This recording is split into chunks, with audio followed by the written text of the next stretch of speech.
Welcome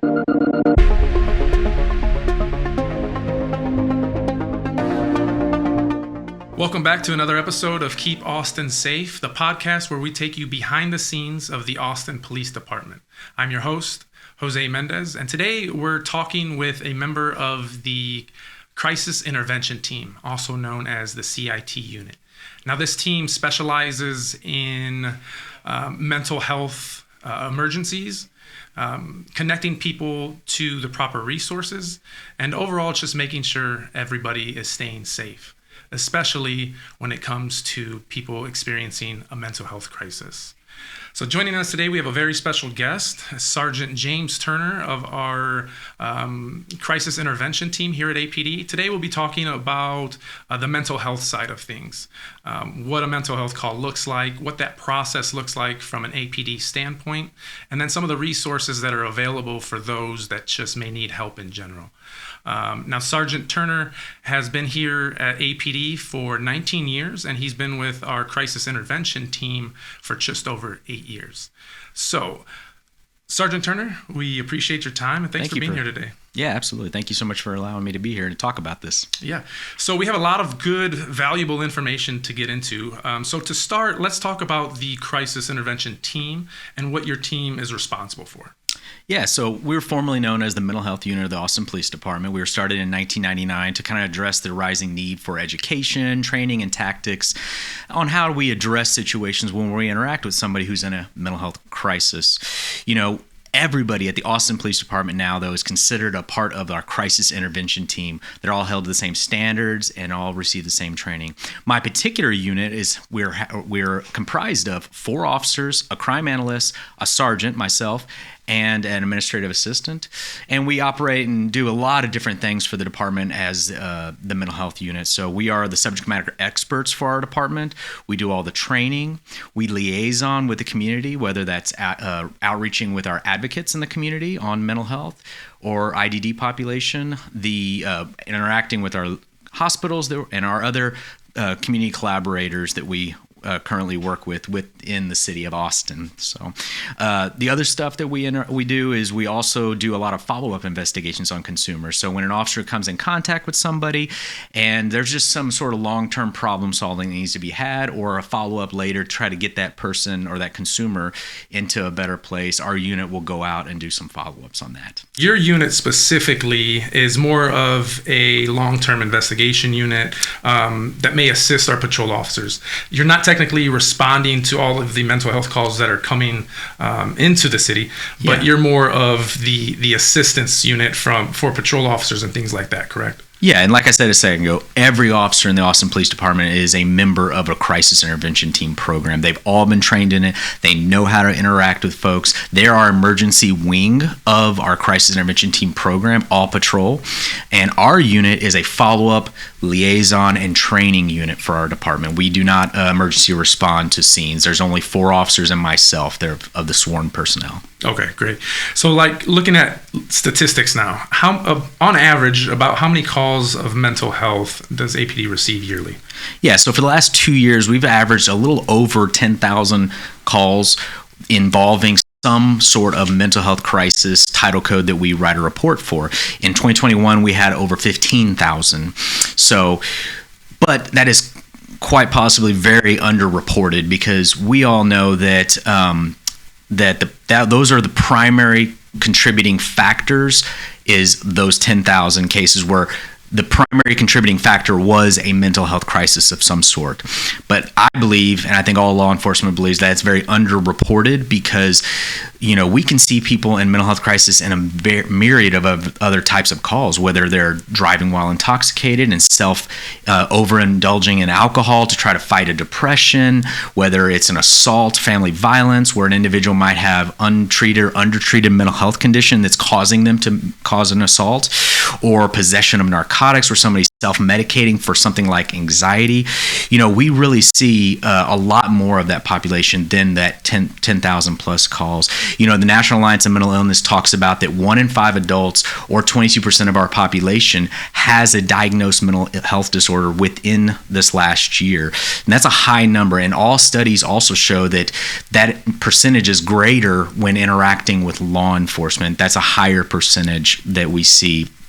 In also National Alliance on Mental Illness that talks about that from first onset of symptoms to actual treatment, on average, most people, it takes them about 11 years to get that. So in that 11-year period, a lot of folks come in contact with crisis services, law enforcement, in a myriad of different fashions.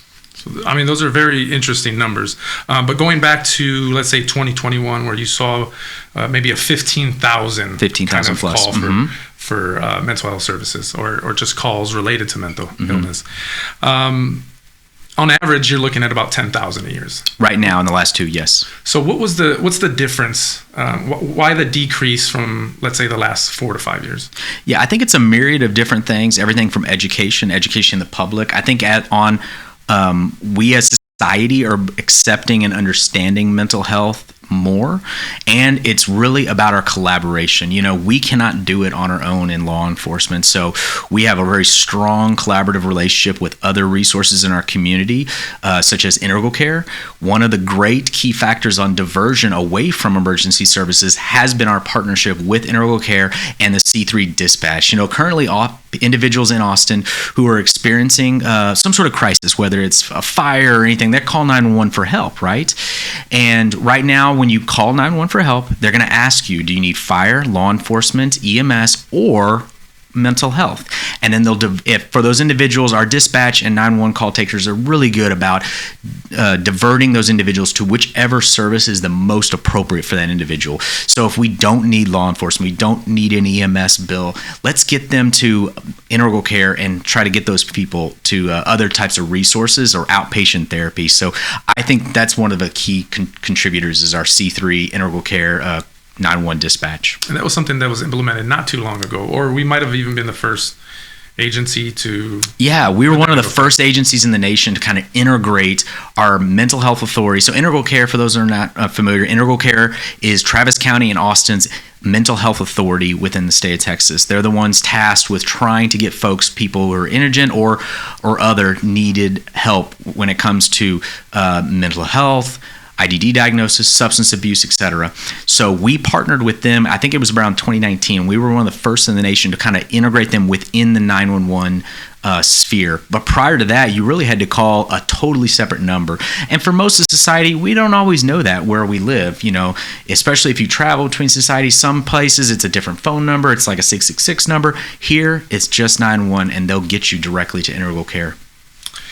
Now, what types of calls are considered mental health calls?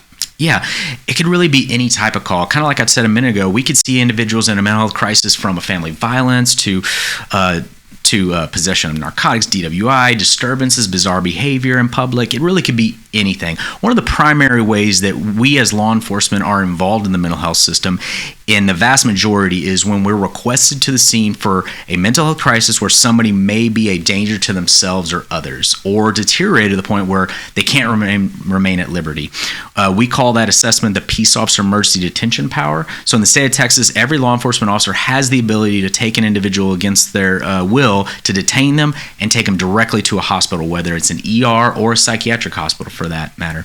Last year, we did over 3,400 Peace Officer Emergency Detentions. Wow. So when we're talking about Peace Officer Emergency Detentions, we're talking about somebody going involuntarily. Yes, correct? Involuntarily. So what does that look like, and what's that process? Is there a time frame they have to be gone for? Or once you're placed on a POED, what's that look like?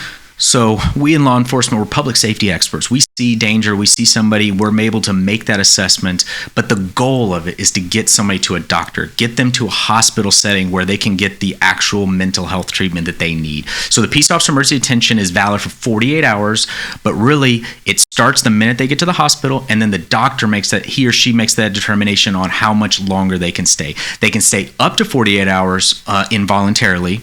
That doctor can convert them to a voluntary setting, voluntary treatment, or inpatient in some other fashion. If they need extended extended court ordered, at that point the doctor then would request through our local court system an order of protective custody to extend that civil detention. Okay, cool. So it could be up to 48 hours, not necessarily the peace officer emergency detention. Yes, sir. No, it could be an hour. And really, in the grand scheme of things, the majority of individuals we peace officer emergency detain, they don't need long-term treatment that night. They don't need long-term stay in a psychiatric facility. They just need temporary crisis intervention from a doctor, maybe their medications change, maybe connection to local resources, and get them out of that temporary crisis and then on to a voluntary setting. Great. So seeing that we have so many mental health calls in the city, when does the crisis intervention team, specifically your unit, get involved? Yeah, so like I said earlier, all officers in the Austin Police Department are they're trained and a part of our crisis intervention team program. My unit is not an emergency response unit because we only have 4 officers and myself sworn. Our unit really is involved in educating our officers, follow-ups, and other types of liaison work as well. So we do a lot of, any officer in the Austin Police Department can refer a consumer to us, and we can either connect them up to the right resources or go out there later and do some follow-up problem solving with that individual. And how closely does your unit specifically work with patrol officers here? Absolutely. So we work very well with them. We're very close to the patrol. Our officers train all the Austin Police Department officers on crisis intervention. We are the subject matter experts for the department. So oftentimes the average patrol officer is reaching out to us for information on situations, how to do certain things, problem solving in the middle of the night. We have an on-call rotation where any patrol officer can call us and either request us out there if it's an important enough scene, or they can also just communicate with us on what we need and then make those referrals. And that's kind of how our biggest relationship is. Gotcha. And so staying with patrol, what kind of training do our officers receive? And as you mentioned, all officers are considered mental health officers now. But yes, from my understanding, it was different back then, which we'll get into. But for the time being, for this question specifically, what kind of training are those officers receiving? Yeah, so we have an amazing training program. We have each officer in our department goes through 40 hours of cadet training in their, it's called the Basic Peace Officer Cadet Course. That training, we're very blessed because we have such great community collaborations that over 50% of that training, it used to be about 85%, but I think it's around 50 to 60% now, is co-taught with an outside agency, an outside subject matter expert, whether that's being taught about veteran needs, mental health consumer needs. We have individuals come in to talk to us about the disabled population as well. It's an amazing program we have where the cadets are going to receive 4 days of just training just on crisis intervention, recognition, identification of mental health concerns, what to do, and then the day of just role plays where they're going to sit down and show their skills and learn how to do these types of calls. So going back a few years ago, not everyone was a certified mental health officer, right, an MHO. But now every officer is an MHO. Yeah. Why did that have to change? And has there been a benefit to that? Absolutely, there has. So we took a thorough look at our training, state law, the mentality of our officers, and really said to ourselves, every officer is capable, every officer is trained. We're going to hold all our officers to the same standard as our CIT officers. And we really evolved as a department and as a nation when it comes to education and just overall familiarity with mental health. Mental health used to be something that was very hidden. It's called the hidden illness oftentimes because people don't want to advertise it. So traditionally, law enforcement didn't really know how to handle these calls. Well, we really have evolved as a department where it's kind of second nature for us. You give an officer a tool, you give them a technique, a training, they're going to use it. They want to get people help. That is the heart of the majority of officers in this country who sign on to this job, is a desire to help individuals.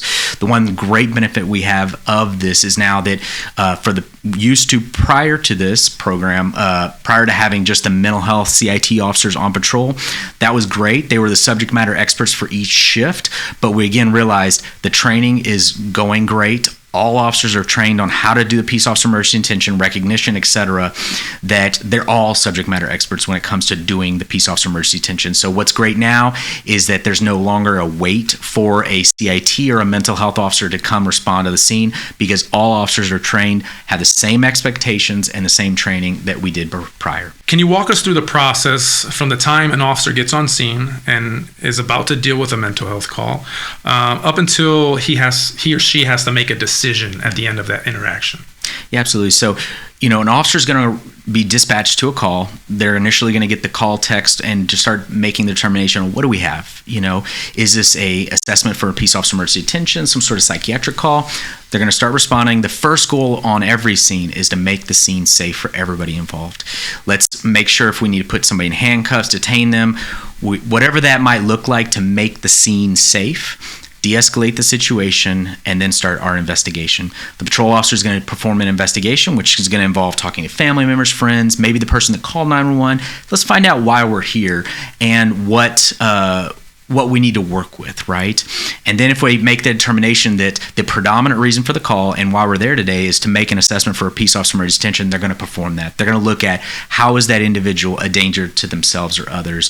Are they deteriorated to the point where they need to go see a doctor right this minute? And the peace officer emergency detention is an exigency order is what it boils down to. So they're going to make that assessment, and then they're going to make the determination, then what do I need to do? If the person needs to be POED'd, they'll take that detention, they'll detain them and take them to the nearest psychiatric hospital or ER, depending on the situation. If not, all officers are told and held to the standard that we're going to do something else, whether we're going to connect them up with local resources. We can talk about this in a minute, but we have a lot of great partnerships with our other agencies that can actually, any patrol officer can call a crisis intervention, expanded mobile crisis outreach team member who's with Integral Care. They're a licensed clinician that can directly come to the scene and try to offer that person voluntary treatment. So the officer is going to make that determination, and then they're going to act and try to get that person to a place, a better place. So if I'm an officer on the scene and my decision is ultimately to forcibly remove this person from the situation they're in and take them to a facility to get them some treatment, is there a certain criteria that they have to meet in order for me to say, I think it's best that we have to take you somewhere? Yeah, absolutely. So Texas Health and Safety Code 573.001 is the peace officer emergency detention power. That's the one that's going to stay. It's pretty long, so I'll just briefly talk about it, but it's a situation where an officer has to believe and has reason to believe, whether it's by their observations or a third-party witness, that the individual, one, is a person with a mental illness, that two, that because of that mental illness, there's a substantial risk of serious harm to the person or to others, or that they deteriorate to the point where they cannot remain at liberty. At that point, the officer then makes the determination on that they have the authority to detain that individual and then basically involuntarily take them to a psychiatric hospital. That is not our primary goal on these scenes. Our primary goal is to try to get voluntary compliance. We want to get them if we want them to want that, right? But when we have to, we have that authority as well. Okay, so leading to our next question, it kind of piggybacks off that one. But at the end of each call, an officer needs to make a decision. At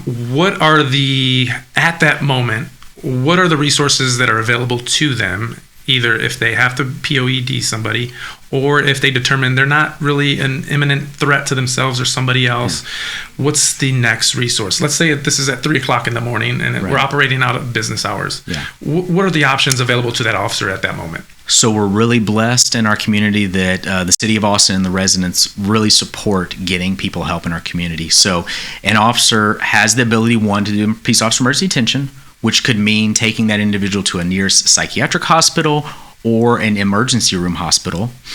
We always ask consumers that if they want to, we can transport them to a psychiatric hospital, assuming they have health insurance or some sort of funding availability for them. So that's also an option we tell our officers, train to our officers, that they have the ability to do voluntary transports. The other great resource in our community is Psychiatric Emergency Services, which is run and managed by Integral Care, our local mental health authority here in Travis County. That location is 24 hours a day, 7 days a week, all holidays. Our officers can voluntarily transport an individual there, and there's a clinician on staff there working, they can try to get people into some sort of voluntary treatment. Integral Care has a lot of different resources, from housing to mental health treatment, that they can help with individuals in our society. So that's one of the great opportunities if it is during some sort of relatively business time. So we do have the ability to request a mobile crisis outreach team member. It's called the MCOT, Expanded Mobile Crisis Outreach Team Program. They are available to law enforcement and emergency personnel. They're a licensed clinician through Integral Care that can be requested to your scene. Their hours are Monday through Friday, 6 a.m. to 10 p.m., and weekends, 10 a.m. to 8 p.m. So, and those officers can request them at any moment to them. We have other types of resources too that may not be available to the officers during business hours, but can always be referred to the CIT unit, and then we can connect those individuals up the next day to those resources. Okay, so a lot of great resources, it seems like. Yes, we're very blessed. Okay, so now this is an important question. Why is it important to have police officers respond to these mental health calls? There might be some people listening right now saying, cops aren't mental health professionals. Yeah. And sometimes they make the scene or situations worse. Yeah. So why is it important for police officers to respond to these calls? Right. So first and foremost, we are the public safety experts for society. We are the only ones in society that have the ability to go out and to detain individuals, arrest, or takes people's civil liberties if we have to, unfortunately, right? So that is one of the key elements. There are no men or women in white lab coats that can go out and pick up individuals who are in mental health crisis. That doesn't exist in our society. The other, and probably the most predominant reason, is the peace officer mercy detention power. In our society, in our community, there is no other method to force somebody to get psychiatric care involuntarily in the middle of the night, out in the community. Even doctors in our community have to request a order of protective custody through the court system to get forced psychiatric care on individuals. So it is really left upon us. But that's where our community collaborations really come into play, because it is our last resort option, and we want to try to get people voluntary compliance the majority of the time when we connect with them. So now, transitioning to community impact, we've unfortunately had some incidents where we've had to use force, deadly force at times, when we're dealing with people that are experiencing mental health crises. How do you build trust with the people that may be hesitant or fearful to call the police and respond to some of these scenes for a loved one that might be experiencing a mental health crisis? Yeah, so building a strong CIT program and a law enforcement program is all about holding your officers to the same expectations of excellence, compassion, and service. So we really want to have a positive community interaction every day on all calls. It starts with all of us, one call at a time, to go out there, to show that we care, to provide empathy, to try to connect up people's loved ones with mental health services. And it's a everyday battle for us to show the community that we do care. It also starts with education. Great videos like this here today really helps help the community understand. I've seen great growth in our department having community members educate our officers, and we also do the same. We have done community presentations in the past where it's really helped open the eyes of our community members on our position in it and why sometimes we do have to go to these scenes. Yeah, and I also think it's important to emphasize that, because there's a belief that if you call 911, if the cops respond to your house, typically someone could potentially get arrested, right? So yeah. I think it's important to emphasize that, hey, we're here to help. If you have somebody, especially a loved one, that is experiencing a mental health crisis or needs some sort of help, it's important to know that, hey, we're there to help. We're here to help. Aside from potentially arresting somebody, yes. And I believe in some of our policy, it allows us to kind of push that minor violation to the back while we can, kind of dig into what we're really there for. And ultimately that's to help that person. Yeah, absolutely. State law affords us the opportunity to do what's called jail diversion. Our Austin Police Department does have our own format of that we've worked and collaborated with the Travis County DA's office as well as the County Attorney's office on our jail diversion program. And that's actually expanding in the future. There's a lot of great things on the horizon about deflection and diverting individuals who might be the predominant reason we're there is a mental health concern, that we don't want to arrest somebody if we don't have to, right? It's not always the best setting. Unfortunately, sometimes we do have to make arrest if it's a very serious violation, but at the same time, our officers are all trained on how to utilize whatever the best tool or technique is for that situation, for that individual. When it comes down to it with law enforcement, if you give us the right tools, we're going to use the right tools. Traditionally, law enforcement didn't have the right tools or training, and they didn't know what else to do. And with a heart that wants to do something, that wants to intervene in somebody's life, oftentimes people are arrested when maybe they should have just been diverted to psychiatric care. And that's something, as the Austin Police Department, we are changing every day and being better at with our collaborations with the local county and district attorney's office. Yeah. So who does APD partner with in our community? And can you talk about some of the resources that we have or the programs that we participate in? So first and foremost, APD cannot do it on our own. Our peace officer emergency detention, our interactions with people who are in a mental health crisis, we are not doctors. We can't prescribe medication. We can't provide treatment. So that's where we have to build strong collaborations with our community members on trying to get people that we interact with to some sort of place of wellness. So we have many organizations, and I apologize, I'm probably going to miss one great organization, but we have EMS, Austin Travis County EMS, and their CHIP program, where our officers as well as our unit can request an EMS technician to come to their scene in case there is a medical reason why we're there that day, or an individual who has a medical condition that's also has a mental health. So that's a great program. One of the biggest and first and foremost is our collaborations with our local mental health authorities, which is in Travis County and Austin is Integral Care, and then for our Austinites who live in Williamson County, it's Bluebonnet Trails. Our collaborations with them, they offer our community people and the people that we interact the most with lots of resources, training. They co-teach our officers, which is awesome to have a licensed clinician at the front of the room talking about identifying somebody who's in a mental health crisis of some sort. So we have them. We also partner with the Military Veteran Peer Support Network, who helps us with connecting veterans in our community to resources. We partner, obviously, with all the other local jurisdictions, Travis County CIT unit, Williamson County CIT unit, DPS, depending on the type of situation that we're involved with. We also are great partners with all our local hospitals and psychiatric hospitals. Really, when it comes down to it, they're the ones that are going to see the people that we're bringing to them. That over 3,400 people that we emergency detained last year, we're transporting them to our local hospitals who are then tasked with trying to get these folks help into a place of wellness. We also have a great partnership with our homeless strategy office, homeless strategy office, and our homelessness outreach street team. So our unit's also tasked with being a part of homelessness outreach street team, and their goal is to, within the downtown and the greater Austin area, is try to connect our homeless individuals to living situations, better resources, whatever that might be. Our unit, particularly the part that we play, is within those who are having the most severe psychiatric issues in that population. So we work great with them. We love them. They do such a great work in our community. And then Austin Cares. Austin Cares is a collaborative response model that City of Austin piloted, and we're still doing it to this day. Several years later, I think it's been about 5 years we've been doing it, maybe 6. And that is where our unit, the CIT unit, so a law enforcement officer, EMS, and Integral Care go collaboratively to a follow-up to try to get a consumer help.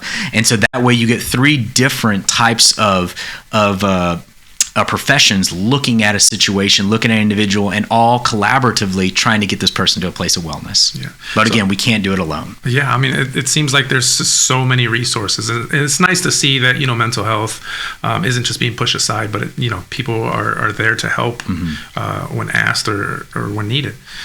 So switching gears to public awareness and prevention now.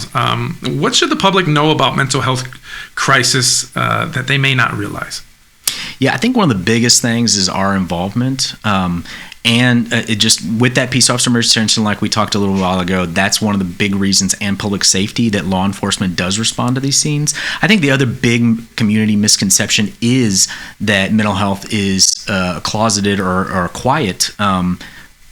issue or illness in our community. 1 in 5 adults, 22% of the population has a mental health disorder.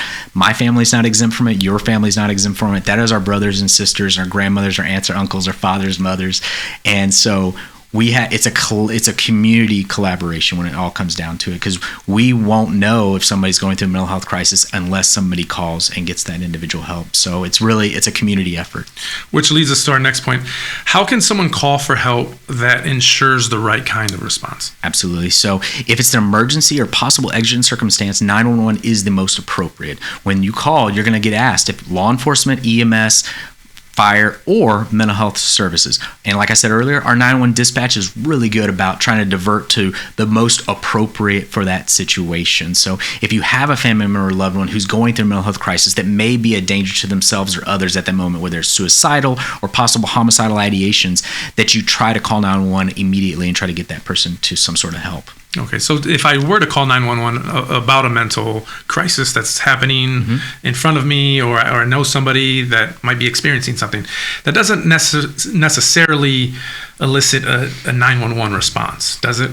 Not always, no. Sometimes you can, if you're diverted to C3, which is Integral Care's 911 call center, they may talk to the individual and find out more about the situation and see if it's something that they can follow up later, or maybe send out a clinician right away. It just kind of depends on the situation. Okay. Now, what advice would you give somebody that wants to help somebody suffering from a mental health crisis, or somebody that they just want help for before anything else escalates? Yeah, you can't do it on your own. So I recommend really reaching out either in the private sector to try to get somebody help, or reach out to our mental health authorities in our community through Integral Care and Bluebonnet Trails. You can call Integral Care 24 hours a day at their crisis hotline at 512-472-HELP, and they're an excellent resource for the Austin-Travis County area. For my Williamson County folks, you can call Bluebonnet Trails at 1-800-841-1255. Those numbers, again, 24-hour crisis hotlines. They can then make referrals, and I know in general they try to get somebody out to that individual within 24 hours is their goal, maybe sooner. It just depends on the situation. And then they can always also divert and say, hey, actually what you're saying needs a higher level response. You need to hang up and call 911. That's the kind of thing they can do for you. Okay, great. Now switching gears just a little bit. Now we're going to look at some questions from our community members. Anytime we have a podcast, I like to talk to a few people that might have a specific question about whatever topic we're discussing for the month. So obviously this month is crisis intervention. So we did have a few questions that I'd like to ask you that hopefully you can kind of get some insight on. The first one being, what's one myth about mental health calls that you'd like to clear up? Yeah. One of the things that we often hear, and it's just from lack of education in the public, is that, mental health only applies to people who are unhoused or crazy or violent. And in reality, like I said earlier, 1 in 5 adults, 22% of the population has a diagnosable mental illness. That is our brothers and sisters. Those are our individuals who are within our family members. And studies show actually that that the mental health population is actually more likely to be a victim of violent crime than actual perpetrators of it. Does it happen? Of course, but they're more likely to be victims. How do you and other officers take care of your own mental health when you're kind of seeing these things out and about during each calls? Because let's be honest, like some of the stuff that the police officers see during their daily patrol or whatnot, it's some of the stuff that they probably shouldn't see, or the normal person shouldn't see in their lifetime. A lot of these things are very traumatic.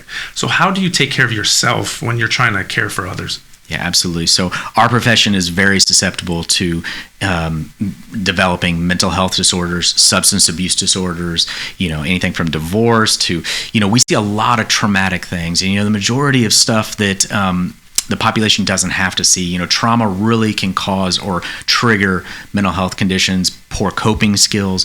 So one of the biggest things is being each other's brothers and sisters keeper and looking out for each other. One of the great things in our profession and our department is that we do have mental health training. So we do know how to see the signs and symptoms that might be going on with one of our brothers and sisters in blue.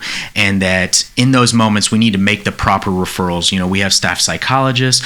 One of the best programs we have is our peer support network, where officers can reach out in a confidential fashion to try to get help, whether it's it's with a substance abuse disorder, they're going through money problems, whatever it might be, we have an amazing peer support network that we're so blessed as a department that our chain of command and the city really supports. So in the end, it falls back on all of us, right?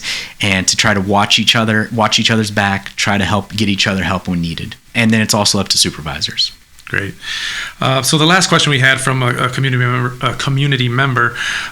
So these types of calls can obviously be very dangerous. They can change rather quickly.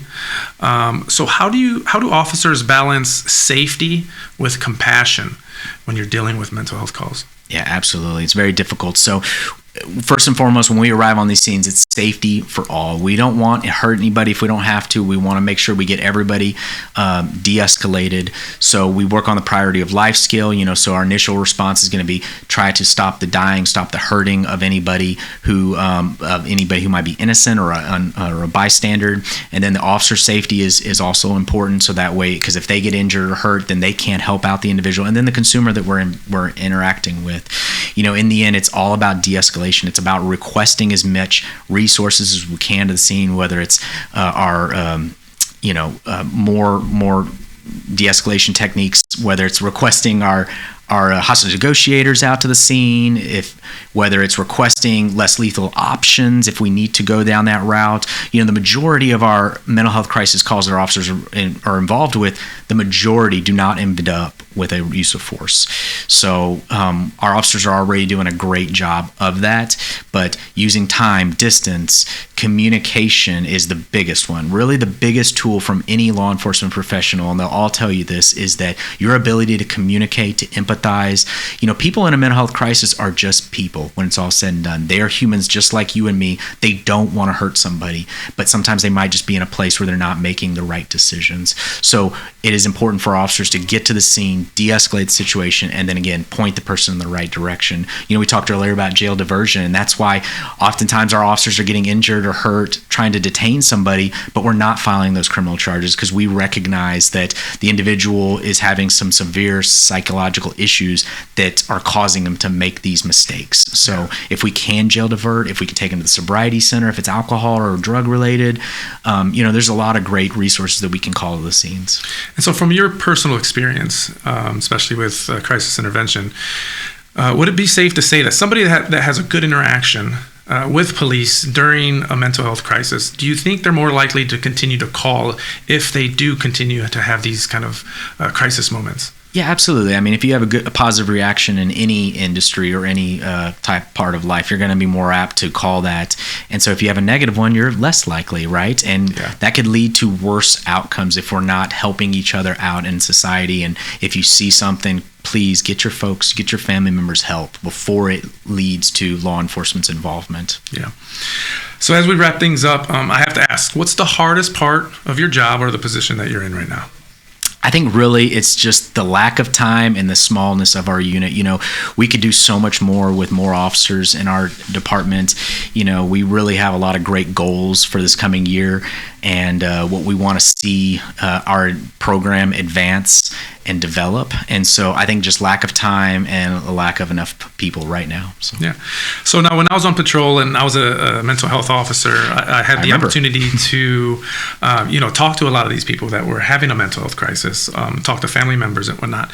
But one incident actually sticks out where I was transferring a male individual to a facility to kind of get him some help. He was going through a rough time, right? It was a very good conversation while we were headed there. And he made this comment, and it didn't stick with me at that moment, but I kind of dwelled on it once I kind of, sat down and thought about it. But he mentioned depression has a lot of faces, right? Yes. And it didn't hit me at that time, but again, down the road, it kind of stuck with me because, when we look at depression, we're looking at, the sad look, the somber look, just kind of going through your daily routine, looking very negative, right? But we could be potentially working with somebody that is very happy on the outside, very go-lucky, and doesn't give you those types of vibes, right? So as human beings, we all struggle with something, whether it's not now, but at some point in your life, there's going to be a struggle. What is one final thing that you would like for our listeners to hear who may be struggling with somebody or that know somebody that might be struggling with something? You're not alone. In the end, there are great people in this world, like the officers of the Austin Police Department, that care and love you and love to want to help. And so please do not hesitate to reach out. If it's not to us, it's through Integral Care or other mental health resources in the community. Don't give up. Please let us help in those moments. But people care about you and love you. Great. And real quick, before we go, can you just go with the number again, just for anybody that may need help for whatever reason? Don't hesitate to call this number. If it's not 911, right. Then... So again, 911 if it's an exigent circumstance, or for Austin Travis County residents, 512-472-HELP. For Blue Bonnet Trails, it's 1-800. I'll have to look it back up, but it's 1255 is the last four. Okay, great. Well, Sergeant Turner, we thank you for joining us today. We want to thank you and your team for all the hard work that you guys do behind the scenes, and not only providing additional resources to those, but actually being a resource yourself and getting those people that need help some help. So thank you again. Awesome. For our listeners today, thank you for joining in. I hope this podcast gave you a little more insight on our crisis intervention unit. For more information about community events at the Austin Police Department, safety tips, news releases, please follow us on our social media platforms. We're on Facebook, Instagram, X as the Austin Police Department. We hope this conversation provides you with resources that help everybody keep Austin safe.